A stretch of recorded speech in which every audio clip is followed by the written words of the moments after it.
Notre correspondant d'Italie, Renaud Bernard, qui concerne la France et l'Italie, puisqu'il s'agit de la Joconde. Figurez-vous que depuis 4 ans, des fouilles ont été menées à Florence pour tenter de donner un visage à la Joconde. C'est un chercheur italien qui est persuadé que Léonard de Vinci s'est inspiré d'une Florentine. Alors il a remué le sous-sol d'un couvent où, après lui, elle aurait été inhumée, figurez-vous.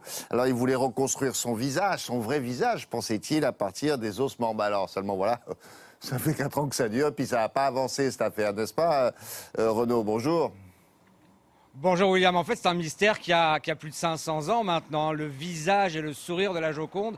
Qui a inspiré Léonard de Vinci pour peindre Mona Lisa? Alors il y a eu plusieurs hypothèses, autoportrait travesti du maître, oui. Il y a eu aussi mélange de visages avec notamment celui de son assistant Salaï qui avait les traits très féminins, et puis il y a au moins 3 modèles féminins qui ont été identifiés, dont Lisa Gherardini della Gioconde. Alors avec un tel nom, évidemment, on pencherait pour celle-ci. Faut-il encore retrouver sa dépouille, ses restes? Faut-il encore reconstruire à partir de ses ossements son visage? Ça n'était pas gagné. D'ailleurs, ça n'est pas gagné, comme vous allez le voir dans ce reportage, avec Gianna Messina. Place de l'Annonciation, à 2 pas du Dôme de Florence. Il y a 500 ans, d'illustres personnages vivaient ici. Le chercheur Silvano Vicenti nous conduit sur leurs traces. Il y avait bien sûr les Médicis. Mais ceux qui priaient dans cette église, c'était surtout les Gioconde, Francesco, dont voici la tombe.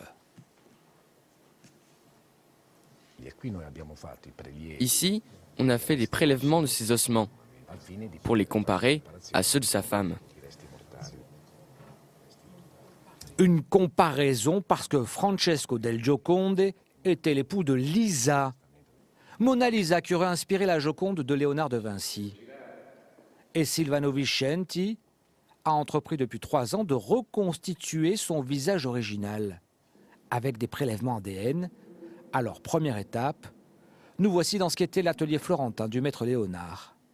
Il a travaillé ici 4 ans au plus près de son modèle. Il était perfectionniste. Alors, il vivait ici pour travailler en permanence sur le modèle de son œuvre pendant des années. Deuxième étape, depuis 2011, la recherche du squelette de Mona Lisa, morte ici en 1538, afin d'en extraire son ADN. Et c'est bien là le problème après 3 ans de recherche, de sacs d'os entiers exhumés, pas de traces de la Joconde. On n'est pas prêt de donner un vrai visage au plus célèbre sourire du monde. Jusqu'ici, nos recherches ne nous ont pas permis d'obtenir de résultats convaincants.